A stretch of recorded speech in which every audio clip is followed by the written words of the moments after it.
ओम नमस्तेभ्यः। अहिंसा परमो धर्म की। आचार्य गुरुवर से कुंद कुंद भगवान की। आचार्य गुरुवर से ज्ञान सागर मुनि महाराज की।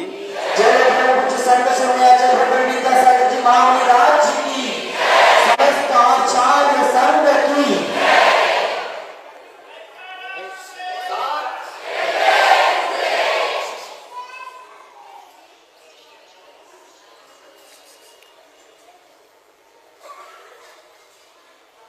आपने सुना होगा अतीत काल में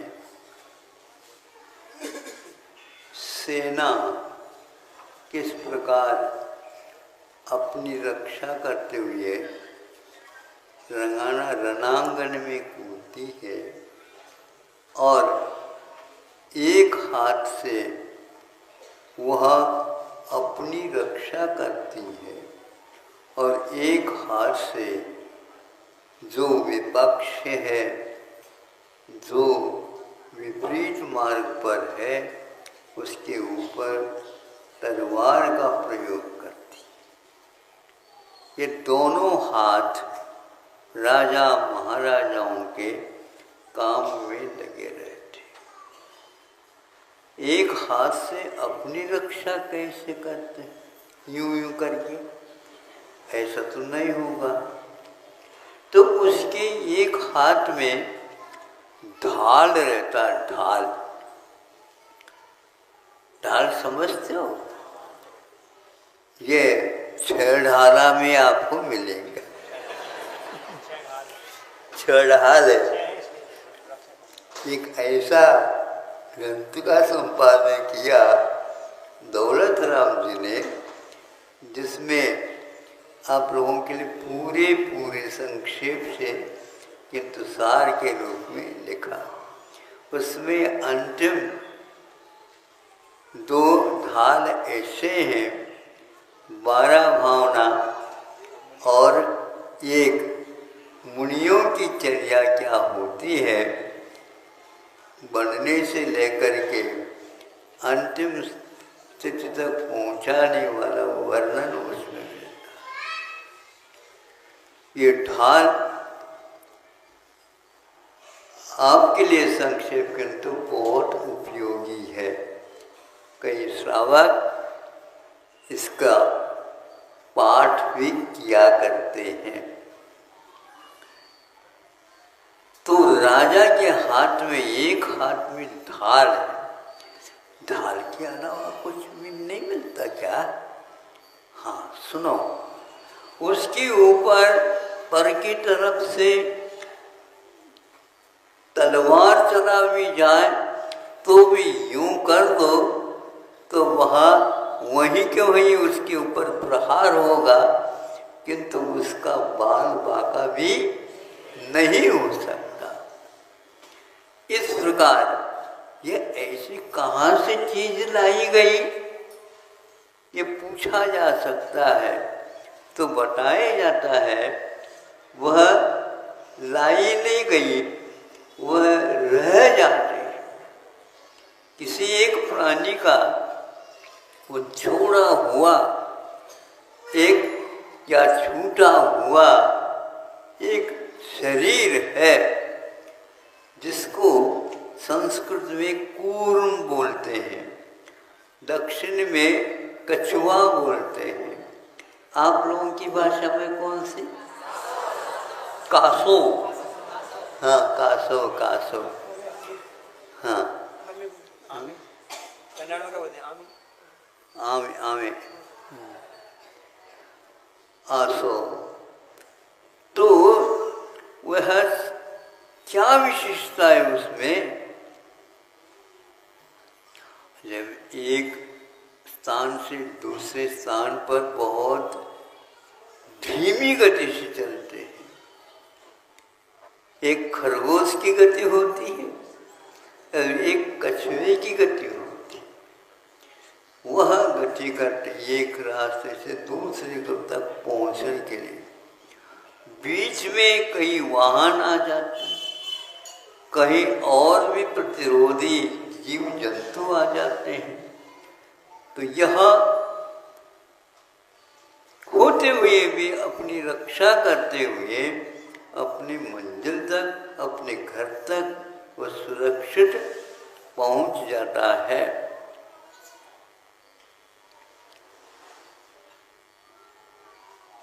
पूछने वाला पूछता है, ऐसी कौन से वह नाम कर्म है उसका जो कवच के रूप में उसे आजीवन अपनी रक्षा करता रहता है। आचार्यों ने श्रवणों के लिए और श्रावकों के लिए इसकी उपमा दी है। वह कैसा बच जाता है तो वैसा नहीं बचता। सारे अंग उपांग में इतनी कठोरता उसकी नहीं रहती है। पीठ में भी कुछ भी नहीं रहती, किंतु वह एकमात्र उसकी पीठ जो होता है उसके ऊपर ही यह विशेष रूप से ध्यान दिलाया गया कि वह जिस प्रकार अपने प्रतिपक्ष को आ जाता मारने के लिए तैयार होता है, उसी समय वह अपने 4 हाथ रहते हैं, या 2 हाथ और 2 पैर या 4 पैर रहते हैं और अपने मुख को भीतर कर लेता है और अपने हाथ पैरों को भीतर करके वहाँ पर बैठ जाता है। उसको हिलाना चाहें तो एक संवाद मिला था और ये बिल्कुल सही है कि एक सिंह 2 सिंह हो जाते हैं और उसको खाना चाहते हैं, किंतु वह उसको पलटा तक नहीं सके। पूरी शक्ति लगा करके सिंहों की शक्ति लग गई, बार बार उसको ऐसे मुक्का को आदि देना चाहा, कुछ भी असर नहीं। अपने हाथ पैर दुखने लगे उनके, फिर धीरे से रवाना हो जाते हैं। दोनों तीनों सिंह भी उसमें हार जाते हैं। यह कूर्मवत् आचरणम भवतु, कूर्म के समान, कछुए के समान हमारा आचरण। 5 इंद्रियों के दास बने हो, तुम्हारी रक्षा कैसी होगी? उस कछुए से सीख लो। वो कछुआ कहता है, मेरे गुण तुम्हारे भीतर आ जाएं, तुम्हें मुक्ति मिलने में देरी नहीं लगेगी, अवश्य मुक्ति मिलेगी। ताली बजना वालों को भी मुक्ति मिलती है, लेकिन उसकी तालियां बज रही आज। तो मुनि महाराज अपनी इंद्रियों को वश में रखते हैं उस कछुए की भांति। इससे क्या होता है? इससे आश्रव रुकता है, संवर पड़ता है, भीतरी कर्मों की निर्जरा होती है, मोक्ष मार्ग सुरक्षित अपना रहता है। मार्गाच्चवन निर्जरार्थम, मार्ग से अच्छवन हो, यानी स्खलन न हो। कौन सा मार्ग है? तो संवर मार्ग है। जो अच्छे भी इसमें फिसल जाते हैं और अपनी रक्षा कर नहीं पाते। समाज के बीच में रह करके भी भोजन पानी आदि अनेक व्यवहार करते हुए भी श्रमण लोग और श्रावक भी अपने पद के अनुसार इंद्रियों के आश्रम से बचते रहते हैं और बचना चाहिए। दानम पूजा आदि आप लोगों के लिए जो 6 कर्म या 4 मुख्य धर्म बताए हैं वो इसी ओर हमें इंगित करता है, हमें संकेत देता है। यहाँ पर रह करके ही हम अपना संरक्षण कर सकते हैं। श्रावक हमारे लिए क्या संरक्षण देगा? यदि इंद्रियों की दास बन जाएंगे वो नहीं दे पाएंगे। अब इंद्रियों को नियंत्रण में रखेंगे तो भी श्रावकों की कोई आवश्यकता है ही नहीं, किंतु आहार पानी के लिए तो जाना होता है। उस समय यह अपने आप की रक्षा, व्रतों की रक्षा, संवर को भी सुरक्षित रखने का पुरुषार्थ करते रहते हैं। ये पूर्ववर्त कहा है। इसलिए आचार्यों ने, बड़े बड़े आचार्यों के लिए भी इस कछुए की उपमा देख करके जागृत किया है। आप लोग सुन रहे हो कि नहीं? हाँ महाराज, इसमें आपका भी स्वार्थ सिद्ध हो रहा है।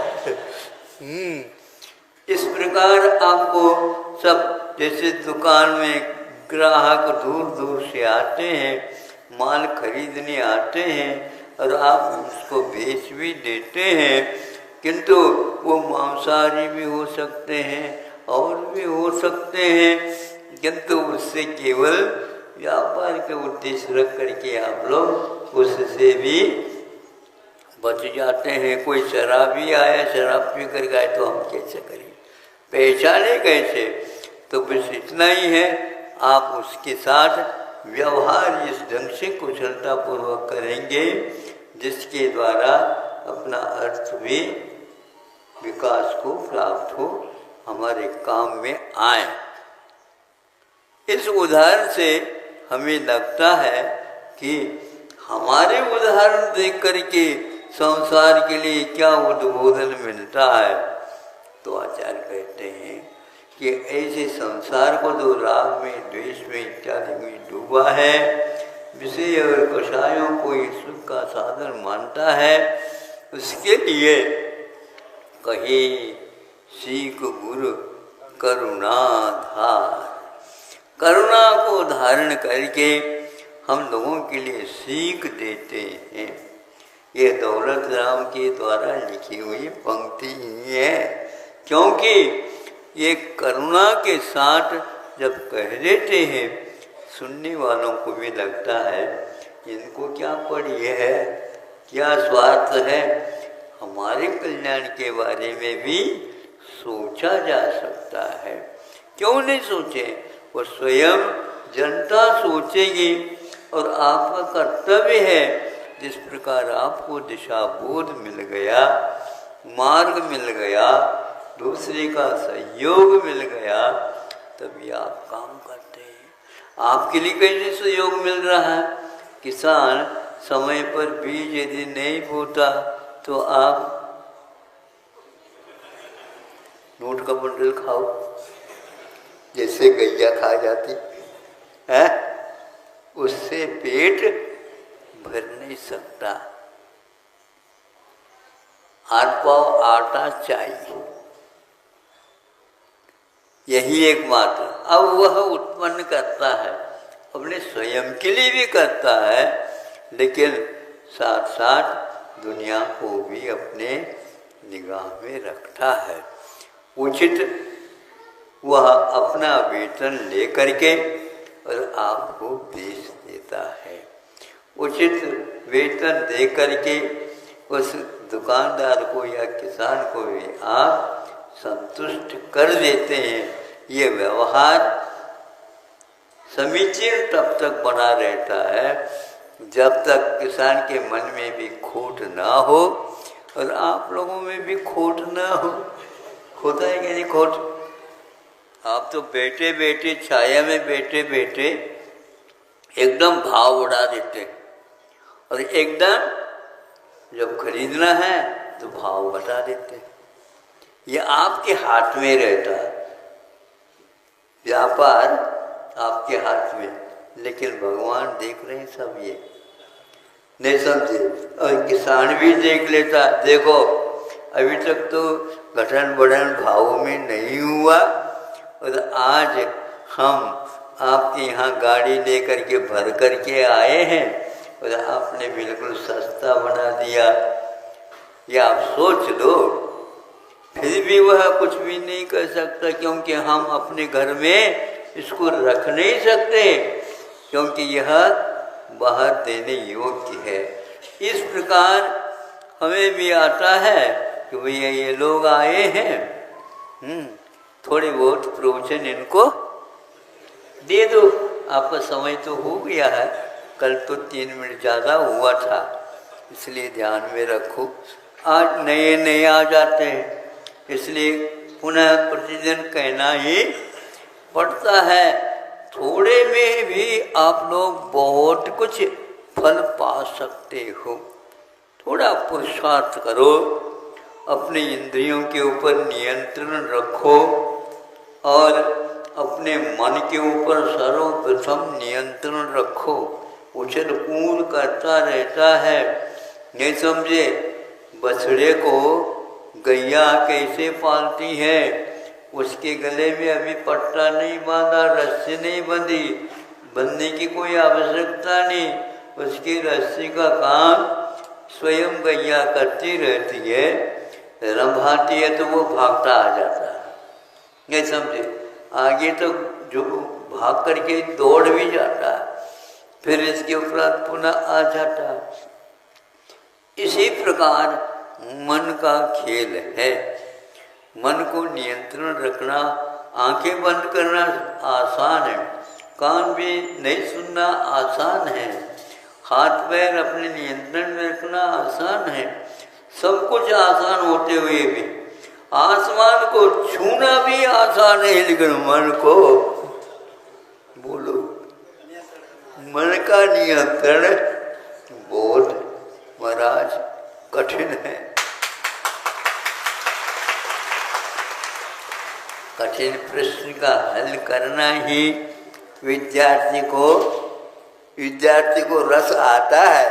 अरे भैया सरल प्रश्न तो क्या देखना, ये तो कठिन प्रश्न अनिवार्य प्रश्न है, इसके द्वारा ही नंबर मिलने वाले हैं। बाकी सब प्रश्नों के हल करने से नंबर बढ़ सकते हैं, लेकिन नंबर मिल नहीं सकते। नंबर तो अनिवार्य प्रश्न के उत्तर में ही मिला करते हैं। इसी प्रकार आपका यदि मन नियंत्रण में नहीं रखा जाएगा तो पागल होने में देर नहीं लगेगा, नहीं समझे। कितने भी पाड़ा वह खुंकार से काम करता, सिंह दिखाता, वो करता, ये करता, फिर भी उसके नाक में क्या कहें, नथुन, हाँ, लेकिन नकील नहीं है, ध्यान रखो। हाँ, वो तो ऊँट के लिए नकील होता है, अंकुश होता है हाथी के लिए, और आपके लिए क्या होता बताओ, ब्रेक लगाओ। तो वह मन के ऊपर नियंत्रण रखोगे तो सही सही दिमाग काम करेंगे, और दिमाग करेंगे तो सही सोच होगा, सही सोच होगा तो आपके लिए आगे कदम बढ़ सकेंगे। सरलता से, सुगमता से, बिना कठिनाई के, बिना कोई बाधा के मोक्ष मार्ग चलते समय हमें इन सब व्यवहारों को देखते हुए अपने लक्ष्य तक पहुंचना है। कछुए का ये उदाहरण आप याद रखेंगे, याद रहेगा। हाँ, लिखा तो बहुत कुछ है घंटों में भैया, लेकिन समय पर याद आए तो ये याद नहीं आता हो। इसलिए बार बार गुरु लोग हमें सचेत करते रहते हैं, मोक्ष मार्ग पर चलने के लिए वो आगाह करते रहते हैं, प्रेरणा देते रहते हैं, क्योंकि उनको भी प्रेरणा मिली है गुरुओं से ही आशीर्वाद के रूप में। उसको वहाँ अपने पास रखते नहीं, क्योंकि जितने आप अपने पास रखेंगे तो संग्रह होता वह परिग्रह का रूप धारण करता। हमने मेहनत तो किसी ने नहीं की है, लेकिन हो गया है तो उसको सदुपयोग करो उसका, यही एकमात्र सदुपदेश है। अहिंसा परमो धर्म की। बोलो परम पूज्य संत शिरोमणि आचार्य भगवान विद्यासागर जी महामणि राज की, समस्त आचार्य संघ की।